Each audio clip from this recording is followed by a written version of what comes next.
गरीब किसान का कर्जा।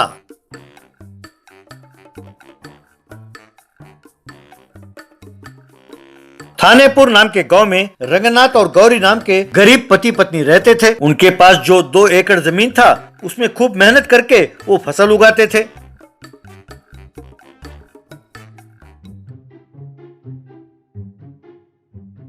यूं जो वो थोड़ा बहुत कमाते थे उसी में अपने बेटे दामू को वो पढ़ाते थे। एक दिन दामू के स्कूल के हेडमास्टर उनके घर आए। देखो रंगनाथ, मैं तुम्हारे घर के हालात को खूब अच्छी तरह से जानता हूँ, पर तुम्हारे बेटे को एक बहुत बढ़िया मौका मिला है। मैं उसे हाथ से जाने नहीं देना चाहता। तुम्हारा बेटा बहुत होशियार है। अगर इसे सही मौका दें और सही प्रोत्साहन दें तो ये जिंदगी में खूब आगे बढ़ सकता है। अगर इसी गांव में रहा तो इसकी तरक्की नहीं हो सकती। मैं मुंबई में एक बहुत बड़ी विद्या संस्था वालों को जानता हूँ। इसे अगर वहाँ भेज दें तो 7वीं कक्षा से इंजीनियरिंग तक की पढ़ाई वही देख लेंगे। लेकिन इसकी पढ़ाई के खर्चे, कपड़े, खाना, रहना सबको मिलाकर एक बार 5 लाख रुपए भरने होंगे। वो साल में एक बार इसे घर भेजेंगे। अच्छी तरह सोच लो और फिर मुझे फैसला सुनाओ। ये सुनकर रंगनाथ और गौरी बहुत खुश हुए। वे तुरंत गए और गंभीर नाम के व्यक्ति के पास अपने जमीन को गिरवी रखा। गंभीर उन्हें पैसे देते हुए, इस सारे गांव में तुम्हारे खेत को गिरवी रखकर इतने पैसे देने वाला मेरे अलावा और कोई नहीं है। लेकिन मैं भी बहुत ही ईमानदारी के साथ 5% ब्याज में तुम्हें ये पैसे दे रहा हूँ। तुम्हारे जब जी में आए मूलधन भर सकते हो, लेकिन ब्याज हर महीने भरना होगा। समझ गए ना? तब रंगनाथ ने अग्रीमेंट के कागजों पर दस्तखत किए। इस तरह रंगनाथ और गौरी ने दामू को शहर भेज दिया। 3 महीने बीत गए। मक्के का खूब बढ़िया फसल हुआ। दोनों ये देखकर बहुत खुश हुए। तभी गंभीर 2 गुंडों के साथ लाठी लेकर उनके खेत के पास पहुंचा। अरे वाह, मेरे खेत में अच्छा फसल उगा है इस बार। तुरंत फसल काटो और मेरे ट्रैक्टर में चढ़ा दो। अरे ये तुम्हारा खेत कहाँ से हो गया? मैंने सिर्फ खेत तुम्हारे पास गिरवी रखा है और हर महीने उसके ब्याज भी भर रहा हूँ। अब आकर ये फसल ले जाने की बात क्यों कर रहे हो? अच्छा, यानी तुमने अग्रीमेंट पेपर पढ़ा नहीं है? उसमें साफ साफ लिखा है कि जब तक तुम मेरा मूलधन नहीं चुकाते ये खेत मेरा होगा। यानी तब तक इसमें जो फसल उगता है वो सब मेरा है, और यदि तुम 3 महीने ब्याज ना भरो तो ये खेत मेरा हो जाएगा। यूं उसमें साफ साफ लिखा है। पर ये तो अन्याय है। मैं ये सब नहीं मानता। अरे तुम कौन होते हो नाम मानने वाले? अरे मारो इसे। तब गुंडे गंगाधर को डंडे से मारने लगे। तब गौरी बीच में आई। अरे मेरे पति को ना मारो, उन्हें छोड़ दो। मैं आपके आगे हाथ जोड़ती हूँ। आप चाहे तो सारा फसल ले जाइए, इन्हें छोड़ दीजिए, कहकर गिड़गिड़ाने लगी।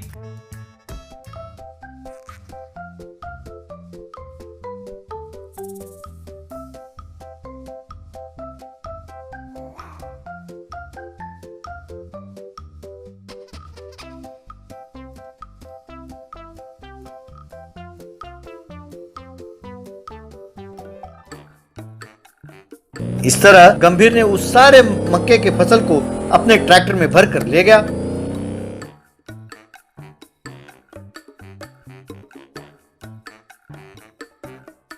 इस तरह गंभीर ने हर 3 महीने में एक बार आकर रंगनाथ के उगाए हुए फसल को जबरदस्ती धमका कर ले जाने लगा। उसके ब्याज भरने के लिए और बीज खरीदने के लिए रंगनाथ गांव में नया कर्जा लेने लगा।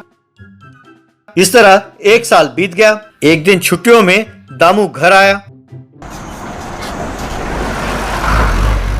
उसे देखा तो रंगनाथ और गौरी के आंखों में खुशी के आंसू छलकने लगे। गौरी उसे पुचकारती हुई, बेटा नहा कर आ जाओ, मैं तुम्हारे लिए खाना बनाती हूँ। दामू अंदर गया। अरे घर में कोई सामान तो है नहीं, उसे क्या खिलाएंगे? वो यहाँ 3 महीने रहने वाला है। उसके पसंद के खाने कैसे बनाएंगे हम? मैं एक काम करता हूँ, मैं जाकर सेठ जी के हाथ पैर जोड़कर 3 महीने के लिए जो घर का सामान चाहिए होगा वो सब लेके आता हूँ, कहकर वहाँ से चला गया।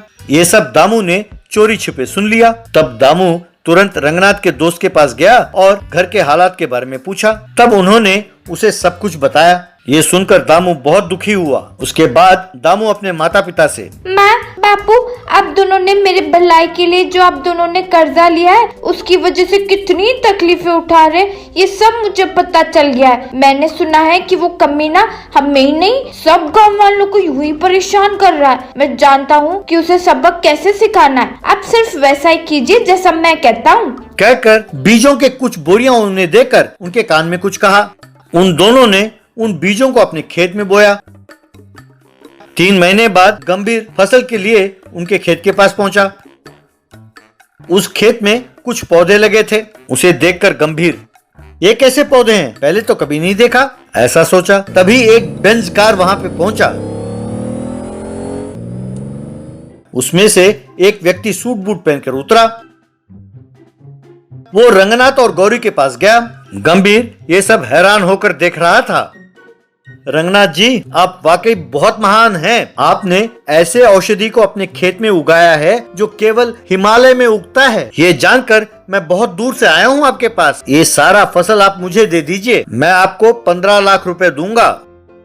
ये संभव नहीं है। मेरा बहुत सारा कर्जा है। उस कर्जे को उतारने के लिए मेरी पत्नी और मैं दिन रात मेहनत करके ऐसे फसल उगा रहे हैं। अगर 20 लाख रुपए दें तो ही ये फसल मैं आपको दे सकता हूँ, क्योंकि मैं जानता हूँ कि बाजार में आप इसे 50 लाख रुपए से कम में नहीं बेचेंगे। ये सुनकर गंभीर दंग रह गया। ये सुनकर वो व्यक्ति, ठीक है जैसे आप कहें, पैसे कार में हैं, मैं लाकर देता हूँ। तब गंभीर तुरंत उनके पास गया और ये क्या, तुम बेचोगे और वो खरीदेंगे? अरे जब तक तुम उधार ना चुकाओ ये सारा फसल मेरा है, कहकर अग्रीमेंट के बारे में विस्तार से कहने लगा। क्या ऐसा अग्रीमेंट बनाया तुमने? तो मैं तुरंत तुम्हारे खिलाफ पुलिस कंप्लेंट दूंगा, क्योंकि ऐसा अग्रीमेंट कोई कोर्ट नहीं मानता। तुम्हें कम से कम 5 साल की जेल की सजा मिलेगी। ये सुनकर गंभीर घबरा गया। गंगाधर, मैंने तुम्हारी कितनी मदद की है, मेरी बात मानो, ये फसल मुझे बेच दो। तुम्हारे कर्जे के ऊपर मैं तुम्हें 15 लाख रुपए दूंगा। तुम मना ना करना, बस ठहरो, मैं अभी कागज लेके आता हूँ, कहकर वो चला गया। थोड़ी देर बाद गंभीर उन कागजों के साथ और एक थैली भर पैसे लेकर वहाँ पहुँचा। उसने वो सब गंगाधर को सौंपा, फिर उन पौधों को अपने ट्रैक्टर में भरकर वहाँ से चला गया।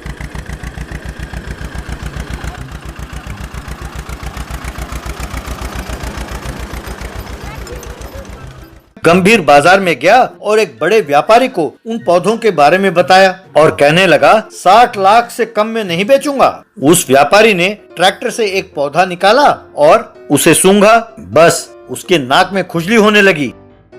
अरे बाप रे, खुजली, अरे बहुत जलन हो रही है, अरे खुजली, कहकर नाक खुजाने लगा। गंभीर कुछ समझ नहीं पाया। क्यों रे कमीने, खुजली वाले पौधे लाकर मुझे 7 लाख में भेजोगे? कहकर उसे खूब मारा। गंभीर को सारी बात समझ में आ गई तो वो बेहोश होकर वहीं गिर गया। बाद में दामू रंगनाथ और गौरी से, माँ ये बहुत बढ़िया एक्टर है, इनके इस नाटक के लिए और कार का किराया मिलाकर इन्हें 50,000 रुपए दीजिए। तब रंगनाथ ने उस सूट वाले व्यक्ति को पैसे दिए। रंगनाथ और गौरी दामू के होशियारी को देखकर बहुत खुश हुए। बाद में दामू आगे पढ़ने के लिए शहर चला गया। डोंकी धोबी वाला। नेकनामपुर नाम के गांव में धनुष नाम का एक धोबी रहता था। धनुष के पास गोपी नाम का एक गधा था। धनुष ने गोपी को बचपन से ही पाला था। गोपी काफी होशियार गधा था। धनुष गोपी को एक गाड़ी के साथ बांधता था। उस गधे वाले गाड़ी को घर घर ले जाता था। उन घरों से कपड़े लेता था। उन कपड़ों का गठरी बांधकर उस गाड़ी में डालता था। फिर उस गाड़ी को लेकर गांव के पास वाले नदी पर जाता था। धनुष की पत्नी ममता नदी में उन कपड़ों को धोती थी। एक दिन ममता और धनुष उस गधे वाले गाड़ी पर बैठकर सिनेमा थिएटर गए। गोपी उस सिनेमा थिएटर वाले पोस्टरों को देखकर करके रेंगने लगा, अपना दुम हिलाने लगा। वे दोनों समझ नहीं पाए कि वो ऐसा क्यों कर रहा है। वे दोनों थिएटर के अंदर गए। दोनों सिनेमा खत्म होने के बाद सिर पकड़कर बाहर आए। वो अपने गाड़ी के पास आए। हो, इतनी बेकार फिल्म मैंने जिंदगी में नहीं देखा, बस सिर दर्द हो रहा है। शायद इसीलिए गोपी जोर जोर से रेंग कर अपना दुम हिला रहा था। लगता है कि गोपी पहले ही जानता था कि यह सिनेमा बहुत बेकार है। अरे बस भी करो, अब गधा भविष्यवाणी करने लगा। क्या पता आजकल ये मुझे अजीब अजीब इशारे कर रहा है। अब की बार इसके इशारों को बड़े ध्यान से देखना होगा। अब गोपी के पास कुछ ना कुछ शक्ति तो है। उस गांव का जमींदार राठौड़ लोगों का भविष्यवाणी करता था। उसके पास भविष्य जानने के लिए लोग आसपास के गांव से भी आने लगे। तब राठौड़ को बहुत घमंड होने लगा। वो ये मानता था कि ज्योतिष शास्त्र में उससे बढ़कर कोई नहीं है। एक दिन धनुष से उसका दोस्त बलराम, यार धनुष, मुझे 10,000 रुपए की बहुत सख्त जरूरत है यार। अगर तुम मुझे दोगे तो मैं 1 हफ्ते के अंदर तुम्हें लौटा दूंगा यार। धनुष ने गोपी की ओर देखा। गोपी ने सिर को दाएं बाएं हिलाया। गोपी कहता है कि ना दूं और ये दोस्त कहता है कि 1 हफ्ते के अंदर लौटा देगा। अब दोस्त का भरोसा करूं या गधे का? ये तो मेरी बेवकूफी है। अब इस गधे को क्या मालूम, ये तो मेरा बचपन का दोस्त है, इसका भरोसा करना ही सही है। यूं सोचकर उसे 10,000 रुपए दिए। अगले दिन एक सेठ धनुष के सामने आया। अरे भाया, तुम्हारे दोस्त ने मुझसे 1 लाख रुपए उधार लिया और मेरा बेड़ा गर्क हो गया। उसने सिर्फ मुझसे ही नहीं, पूरे गांव में बहुत सारे लोगों से पैसे उधार लिए और वो भाग गया। वो कहाँ गया है, कहाँ छुपा है, कोई भी नहीं जानता। अब उसे पकड़ना बहुत मुश्किल है। धनुष चौंक गया और गोपी की ओर देखा। गोपी ने दांत दिखाते हुए जोर से हंसने लगा। एक दिन धनुष कपड़े गाड़ी में डालकर नदी के ओर गया।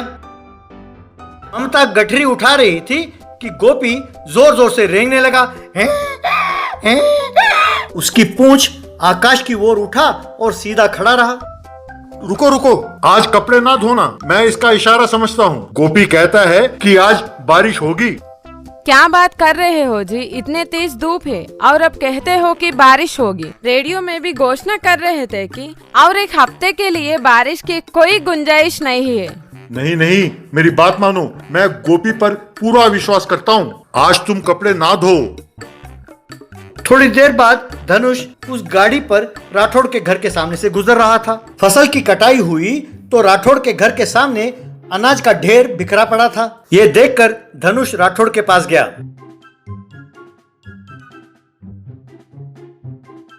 राठौड़ से धनुष, सरकार, आज बहुत जोर की बारिश होने वाली है। आप इस अनाज को अपने गोदाम में रखवा दें, नहीं तो भारी नुकसान हो जाएगा। क्या आज बारिश होने वाली है? कहकर पेन और पेपर लेकर कुछ हिसाब करने लगा। फिर आसमान की ओर देखा। असंभव, मेरे भविष्यवाणी के हिसाब से आज किसी भी हालत में बारिश नहीं हो सकती। नहीं सरकार, आपका हिसाब गलत है। आज जरूर बारिश होगी, मेरा विश्वास कीजिए।